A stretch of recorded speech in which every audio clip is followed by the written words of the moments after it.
नाही सांगा? आणि ती कशाने होते? आनंदाने होते. तुमचं पोरग गॅदरिंग मध्ये नाचलं तर तुमच्या डोळ्याची कड ओली होते. 16 वर्षाचं बाळ जर जगाला ज्ञान देणारा ग्रंथ लिहित असेल तर आपल्याला तो का पाठ नसावा?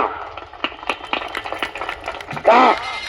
आपलं पोरं 15 ऑगस्टला भाषण घेतात, कागदावर लिहून पाठ, आणि कागद खिशात, झोपता नाही खिशात, उठता नाही खिशात, आंघोळ करता नाही खिशात, अध्यक्ष मासे पुजी गुरुजी वर्ग झालं पाठच. आणि 15 ऑगस्टला भाषण आहे ना, 14 ऑगस्टला ते राजचं भाषण म्हणतानाच झोपात आहे. आणि उठलं का सगळ्यांच्या अगोदर आंघोळ करून शाळेत हजर, त्याचं भाषण आहे ना. आणि मग सर येतात, भाषण झेंडावरनं झालं का ते गुरुजी म्हणतात आता हा मुलगा बोलेल. खिशात कागद राहतोच, घडी घालेल, पार वाचून वाचून चुरगाळून खिशात. आणि ते बोरग माईक जवळ गेलं ना, ते माईक खाली सुद्धा करून देत नाही. सुरू अध्यक्ष मासे पूजे गुरुजी वर्ग इथे जमलेले माझ्या बंधूंनी बघितले ना, मी तुम्हाला 15 ऑगस्ट बद्दल तो शब्द सांगणार आहे, ते तुम्ही शांत चित्ताने ऐका अशी माझी विनंती आहे. टिळक म्हणले मी शंगा खाल्ल्या नाही, मी छडी घेणार नाही, पळालं का? ते पोरग पळालं ना, त्याचं उत्तर आहे का बरं का?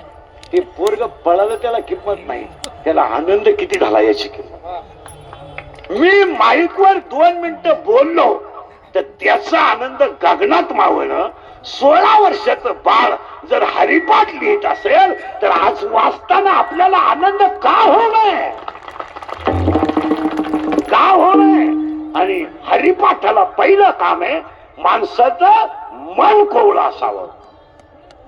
2 माणसाची बुद्धी कोवळी असावी. आणि आपले दुसऱ्याचं वाईट विचारू करू बुद्धी भ्रष्ट झाली. आपल्यात काय राहिले? तुमची माझी बुद्धी फक्त डोक्यातून काढून टाकता येत नाही म्हणून आतमध्ये राहिली, नाही तर भ्रष्ट झालेली बुद्धी. काय राहिले आपली काय बुद्धी? शेजारच्यानं गाडी घेतली तर आपली हसायची दानत राहिली नाही. इतके पापी आपण लगेच होतो. तिला ऍव्हरेज नाही, मेंटेनन्स जास्त आहे. माणसाचं मन कोमल पाहिजे, माणसाची बुद्धी कोमल पाहिजे. आणि तिसरी गोष्ट सगळ्यात महत्वाची, माणसाचं हृदय कोमल पाहिजे. आपण पाषाण हृदय माणसं आहेत, पाषाण. तुमचं माझं हृदय आहे ना पाषाण आहे, पाषाण. काय तुमच्या माझ्या हृदयात दया आहे मला सांगा? काय दया आहे? सक्का भाऊ सक्का भावावर कुऱ्हाड काढतो, काय तुमच्याकडे दया आहे? एकुलता एक मुलगा बापाला हाता घालून काढतो, काय दया आहे तुमच्याकडे?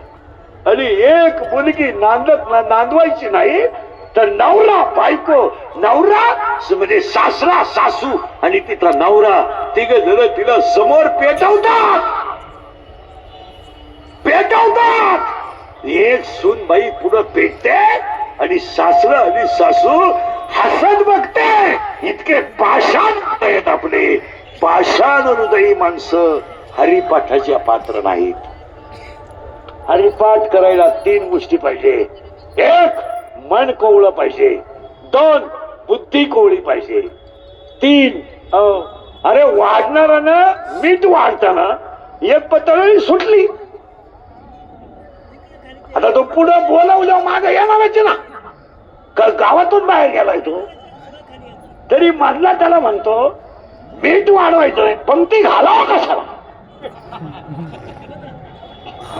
आणि तुला जर होत नाही तर तू मीठ वाढवाय आला कशाला?